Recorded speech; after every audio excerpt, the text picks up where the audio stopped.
प्रज्ञान IAS के YouTube channel में आप सभी का स्वागत है। आज का आर्टिकल द हिंदू में प्रकाशित लेख केंद्रीय प्रशासनिक न्याय अधिकरण की नई खंडपीठ से संबंधित है। आइए जानते हैं कि केंद्रीय प्रशासनिक न्याय अधिकरण क्या है।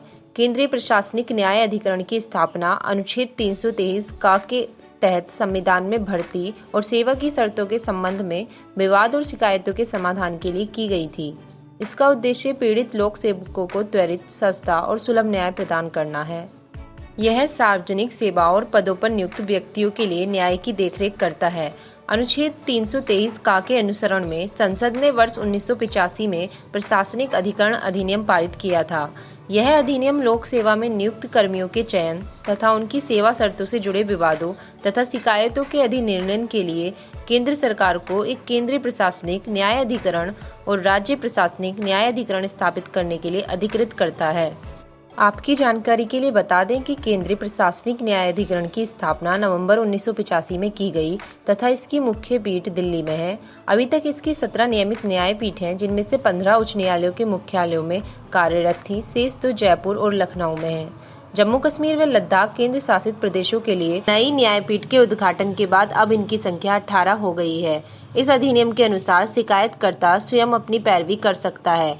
आइए अब कैट की संरचना के बारे में जानते हैं। कैट एक विशेषज्ञ निकाय है जिसमें प्रशासनिक सदस्य और न्यायिक सदस्य शामिल होते हैं, जो अपने विशिष्ट ज्ञान के आधार पर त्वरित और प्रभावी न्याय करने के लिए प्रतिबद्ध होते हैं।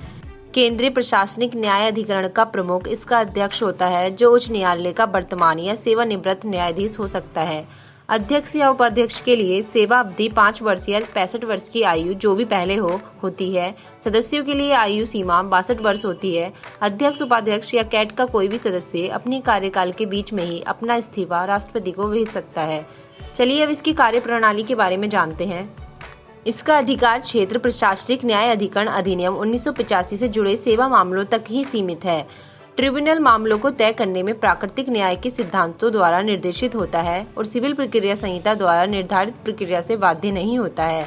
प्रशासनिक न्याय अधिकरण अधिनियम 1985 की धारा 17 के तहत उच्च न्यायालय के रूप में स्वयं की अवमानना के संबंध में समान अधिकार क्षेत्र और अधिकार का प्रयोग करने के लिए न्यायाधिकरण को शक्ति प्रदान की गई है।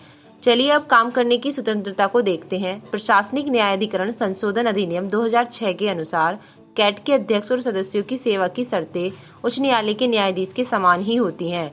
कैट के आदेशों को संबंधित उच्च न्यायालय, जिसके क्षेत्राधिकार में न्यायाधिकरण की खंडपीठ स्थित होती है, के समक्ष संविधान के अनुच्छेद 226 और 227 के तहत रिट याचिका के माध्यम से चुनौती दी जाती है। चंद्र कुमार बाद, जो 1997 में हुआ था, उच्चतम न्यायालय ने कहा था कि न्यायाधिकरण के आदेश के खिलाफ सीधे उच्चतम न्यायालय में अपील नहीं की जा सकती है और इसके लिए पीड़ित व्यक्ति को पहले संबंधित उच्च न्यायालय से संपर्क करना होगा। आइए अब कैट से जुड़ी प्रशासनिक समस्याओं को देखते हैं। पहली, पर्याप्त कार्यबल की कमी। दूसरी, सुधार की तमाम अनुशंसाओं के बावजूद कभी उनका पालन न होना।